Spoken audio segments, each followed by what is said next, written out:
Now that that's simmering, what we're gonna do is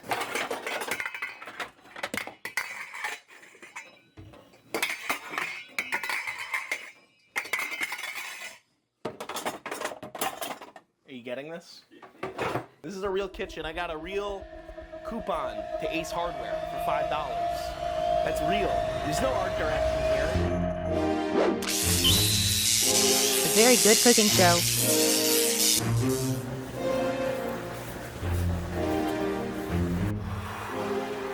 I'm back, and I'm unemployed this time. And what better way to kick off my unemployment than reverse engineering a recipe from a bad Canadian reality TV show that I watched in the mid-2000s. I'm not sure if you're familiar with the show Kenny versus Spenny, but it was this weird reality TV show where these two Canadian Jewish guys competed against each other, and, you know, one guy would pick on the other guy. We don't need to talk about it. So every episode of the show was formatted like, who can do this more? Who can stay up longer? Who can smoke the most weed? Who can drink the most beer? The episode in mind that I'm talking about was who's the better chef?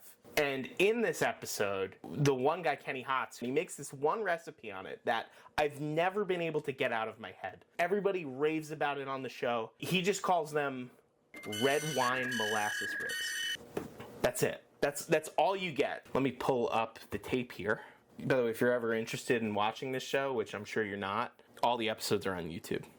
So first things first, he's using baby back ribs. I'm going to be using spare ribs just because they're cheaper and I'm unemployed. So he just dumps the molasses in, then he dumps the ribs in, and then he dumps in a bunch of red wine. And you can see a garlic clove right there. You see that consistency? They're super saucy. He just cooks them in a pot on the stove. I just don't think that's the smartest way to do it, so I'm going to do it a little differently. So I don't know what that is. I think it's honey. I'm pretty sure that's honey that he puts in at the end there to, I guess, sweeten it up even more when you're kind of adjusting consistency in the end, which is kind of a key here. Because the biggest factor here is what wine you're using. It's always going to be different. You're going to have sweeter wines, drier wines. So this is kind of one of those recipes where you need to taste and go. It'll never be the same.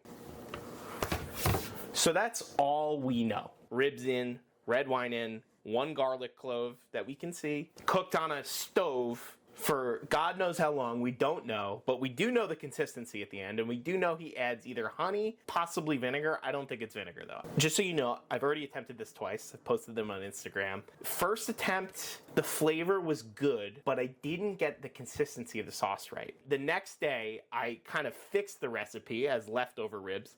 I then attempted the whole thing one more time, and I got the consistency perfectly, but the flavor was not perfect. Hopefully, on this third attempt, we will get it right. What I'm gonna do is serve it up on just some pretty standard creamy polenta, and if we have time, do a little pickled red onion on top of that, which I think is kind of the acidity that this recipe needs to bring it over the top. I've not done the red onions yet, so we'll see how that goes. So, The Very Good Cooking Show, Season 2, took me, I don't know, what was it, like 3-4 years to get back? But we're back, baby.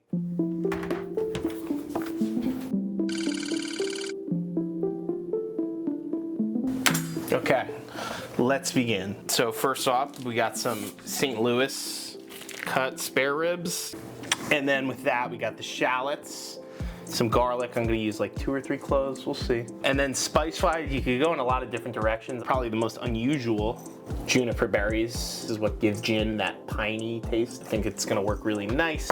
Cloves, classic red wine spice. Star anise, another one.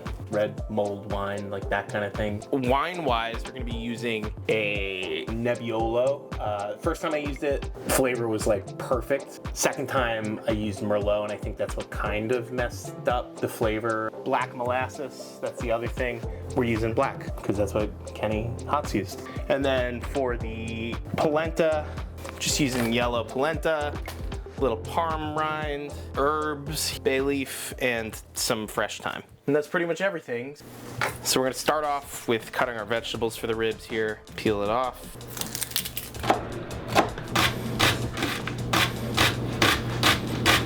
Let's just get the stuff in there. Okay, so next up, garlic. So this is like 2 big cloves of garlic. We're gonna smash and do a rough chop. And just kind of line them up. I mean, if you do have time to kill, you could like mince it. I've been known to mince garlic in my day. Okay. Throw that in with the shallots. They don't need to be cooked at separate times. All right, what's next? The ribs. Open them up. An important part of this is getting them dry because we're gonna sear them in the pan. You don't want them to stick. I'm not even gonna bother with salting them right now either. Just don't think it's necessary. They're gonna spend 2 hours in the oven. And I just wanna trim some of this fat because from the first 2 times I've attempted this, what I've noticed is the fat is kind of the enemy of getting that nice barbecue sauce-like consistency that I really want. Now we're gonna cut up into individual ribs, make sure they got a good amount of meat on them. Because we're only doing like 1 rack of ribs, it's kind of not a lot of food. That's like a full meal for 2 people. So you could serve this as like 1 course for like 4, 5, 6 people, maybe even give them a rib or 2. It is pretty decadent. Now let's go and sear these bad boys. We're gonna fire this up, medium-high heat to start. We're gonna let the pan get nice and hot. Now we play the waiting game. Use my downtime to crack open the wine. Oh! Olive oil going in the pan. Yeah, you see that's nice, hot. We're shimmering right away. Gonna lay these cross. Try to get as many of these in the pan as possible. And one of the nice things about a really wide-angle lens is it makes you look less fat. As long as you stay in the middle, you come to the side though, you start warping, and your head gets really fat looking. And that's what you want to avoid when you're doing recipes. You can see it's already releasing. You don't need to go crazy with the color either. There's so much flavor in this dish. If you wanted to, you could take them out already. But I'm just gonna get a little bit more. You don't need to go crazy. I just am going crazy because we're on YouTube, baby. Now we've got all of them in there. They're all at various different points of browning and cooking. You can kind of see the fond at the bottom of the pan starting to build up. That's a very good sign when making any kind of sauce. You want to see that at the bottom. So as these are browning, I'm going to turn the oven on to 300. And now I'm going to start pulling out the ribs. You know, some of them are more brown than others. Who cares? If you want to whine about it, you can. And we do not want it to burn at this point. So even though this one, you know, you're still seeing some rawness there, I do not want to burn this pan. So I am going to kind of pull it a little bit early. Okay, that's done. Now I'm reducing it down to medium-low, and I'm gonna pour in the shallots and the garlic, a bit of salt. We wanna draw out some of the liquid from that, help us deglaze. And we're not looking for crazy color or anything here. While we're at it, let's throw in our spices. Put the star anise in, 3 cloves. Same thing with the juniper berries here. What I like to do, I just smash them a little bit with my hand to help kind of release. But you just smash them a little bit. You could do this with like a mortar and pestle, but you don't really need to. Come on. Departing from Kenny Hotz, I have a little different order of operations here. I'm gonna pour in like 3/4. You could use the whole thing. Now I'm gonna put the molasses in. I'm gonna use like somewhere between like 1/4 and 1/2 cup, but I'm just eyeballing it. I don't use molasses that often, so it's kind of hard to determine like how much if you're not using measuring cups, but you know, you live by not measuring, you die by not measuring. You could always add more at the end. I've had to do that a few times, like if you're not getting that consistency you want, you just add a little bit more. I'm not even gonna wait for it to come back up to a simmer to get that in there. You know, I'll re-add the accumulated juices. Shout out Chef John. Now you can see we're starting to get some simmering. That's exactly where we want to be. I'm on like medium high. Let this simmer for a little bit. Just give it a minute. And then what I want to do is I want to taste to see what our salt levels are. I kind of can't tell if it's too salty or not. Interesting. It's so winey. Do I want people to know that like I don't know what I'm doing with this recipe? Even though I've made it like 3 times before? You know what? I don't care. What do I care? This is all part of the process. I am gonna add a little bit more salt, just because I think I'm just tasting like very balanced wine. I added like very little to this whole thing. Now let's cover. Our oven is preheated to 300. We're gonna throw it in and we're gonna let it cook for like 2 hours. So I guess now what we'll do is we'll do the pickled red onions. We'll start by cutting it lengthwise. It's gonna look better in the final product for what I'm thinking. So that's how I'm gonna cut it. So now we're gonna put these onions, and I'm starting to cry a little bit here. So we'll get a pan over here, heat up vinegar. Do I have enough vinegar? Probably gonna need even more vinegar now that I think about it. Let's see what other kinds of vinegar I have in here. Okay, so I guess we're gonna have to use white balsamic vinegar. That's like the closest thing to a normal vinegar I have in here. I hope this comes out okay. Yeah, that's not enough vinegar. Maybe that's enough. Meg, why don't we have normal vinegar? Oh, look, I have a different bottle of white balsamic vinegar. Like, cleaning white wine vinegar in the cleaning cabinet. You mean regular white vinegar? Well, I don't know. I bought it from the hardware store. Oh, okay. Yeah, we're going to use vinegar from the hardware store on this show. No, what we're actually going to use is another fancy kind of vinegar that makes no sense to use in a recipe like that. We're going to spill it all over. Things are going super well for me. Okay, we just mainly want to dissolve the sugar in there. We don't want that like boiling, so just a tablespoon-ish of sugar, a heaping tablespoon, a couple of big pinches of salt. Okay, and let's just stir that up. Hopefully that dissolves. I think you could use a little more sugar too. So I'm just gonna kind of whoop do that. Start whisking up in this bitch.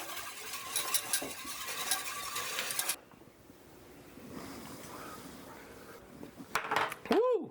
Okay, that tastes good. So now what we do is turn off the heat. All that salt and sugar dissolved in there. We'll just pour this. I am gonna use a little bit of a bay leaf in there. I heard somebody once say that bay leaves keep pickled vegetables crispier. I don't know if that's true at all. We're just gonna ride with it. So now we're gonna let this sit for an hour at room temperature.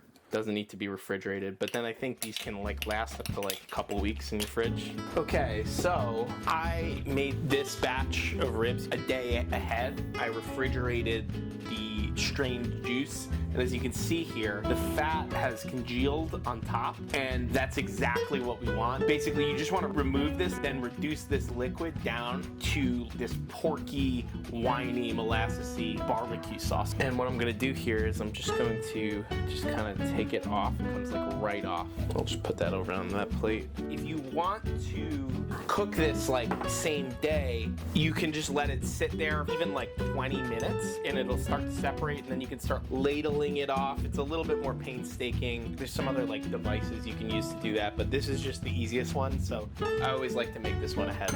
As you can see, I've taken all that fat out. So I'm just gonna pour that in to this pan here, and we wanna reduce this down. As we got that going, we're gonna put our ribs back into the oven. This is not a one-pot recipe, let's put it that way. So we're gonna just put this back into that low temp oven at like 250. And now what we're gonna do, we are going to make our polenta. I'm literally just gonna do the recipe that's on the back here. So for creamy polenta, we need 1 cup of Bob's Red Mill organic yellow polenta, 2 cups water, 2 cups milk, and cook for 30 minutes. That's exactly what I'm gonna do, with a couple of added ingredients that I think elevate it. The first one is the parm rind, and then the bay leaves and the thyme. So let's get our water and milk. I'm gonna heat this up over medium heat. I'm gonna put in the parm rind and then the bay leaves and the thyme as well. We want those to just kind of steep in there. And just to kind of check in on that cooking liquid over here, as you can see, we got a nice simmer going here, but it's still very liquidy. It's tasting pretty good. This is starting to come up to a simmer. I'm gonna do a little bit more than he says. A cup and like a third. I'm gonna whisk that in. I'm gonna add a little bit of salt. I think I forgot to add some salt. Although that parm rind is gonna do a lot of that work for us. And I don't know if you can see the consistency, but this is starting to get nice and thick. So, you know, it happens fast with polenta. Probably in part due to the fact that we used a little bit more polenta. I don't know if you can see in there, but we're starting to get some bigger bubbles. This is getting really close to being done. This will be a nice consistency. You know what I'd like? I'd like to have in the background some old men, you know, just like an old guy with a cane and like one of those like cabbie hats, just like sitting there, hanging out as I cook. That's what I'm going for here. That's the vibe. Maybe we could do one of these at like a bocce court. Let's see how we're doing on this polenta. Starting to taste good. A little bit more salt. It's almost there. I'm gonna actually just pour in a touch more water just to thin that out a little bit. You can see this now. This is done. That's like a barbecue sauce consistency. See how like viscous it is. So we're gonna pull out our ribs, check on those. Those are nice and hot. Do not touch that handle, ever. The Very Good Cooking Show is not liable if you burn yourself while preparing a recipe. Pour that on top. We don't want to waste any of this. This is a lot of time. This is the rewards of our time. And now that I think about it, we didn't even use the honey. That's what happens sometimes with these things. So we just want to like kind of toss these around. But this is why you need that brush. So here, I need like a bowl for just like all my dirt.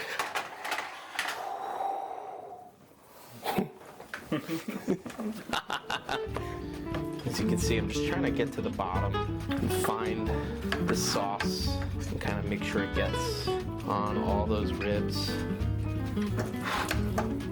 I kind of get the Kenny Hotz approach here now. You just do it all in one pan and then you don't have to worry about all this crap.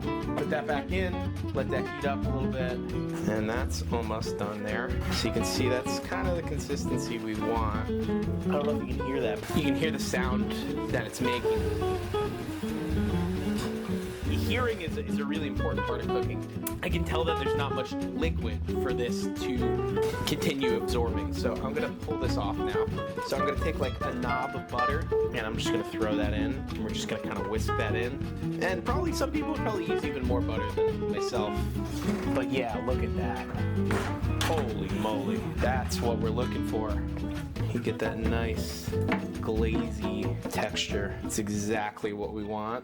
My loyal pal is over here. He's waiting for scraps. He'll get a rib. Now let's go plate. So first things first, let's get polenta on there. So now I just want to kind of spread this out. Now we're gonna start piling our ribs on here, stack them up high, give them some verticality. These are fall off the bone tender. Oh yeah, mama. And I'm just going to take kind of the rest of this. You know, should we do like a little Jackson Pollock thing? Like, ooh, look at that. Oh, that's sexy. Just top this with a couple of these pickled red onions. Yeah, oh baby. This is like barbecue meets like northern Italian food. So there you have it. Ribs a la Kenny Hotz, whatever you want to call it, whatever I want to call it. I did it. Let's do a little taste test here. First bite of truth. Pretty damn good. Oh man, I think we nailed it with the flavor. The one thing I'd say is reduce the sauce a little bit less, just a touch. Give the polenta a little bit more liquid, but I mean, that's amazing. But with those pickled onions, I think that's what I was missing in my first couple of attempts. I was missing that little like burst of fresher acidity, but you got the richness of the meat and the sauce on there. You know, an entire bottle of red wine almost reduced down into a syrup, fortified with black molasses and then those other spices we put in there. Thanks guys for watching. I hope you make it at some point and burn your hand and huge pile of dirty dishes and feed your dog. It feels good to be back with a bang. This was like such a great adventure for me to develop this recipe. I hope you guys try it sometime. This is such a perfect dish for like a nice cold day, nice weekend meal with friends. Like you make them this, they're gonna be your friends forever. you know, you can probably be like pretty toxic and they'll still be friends with you. Anyway, more to come soon. Thank you guys. God bless.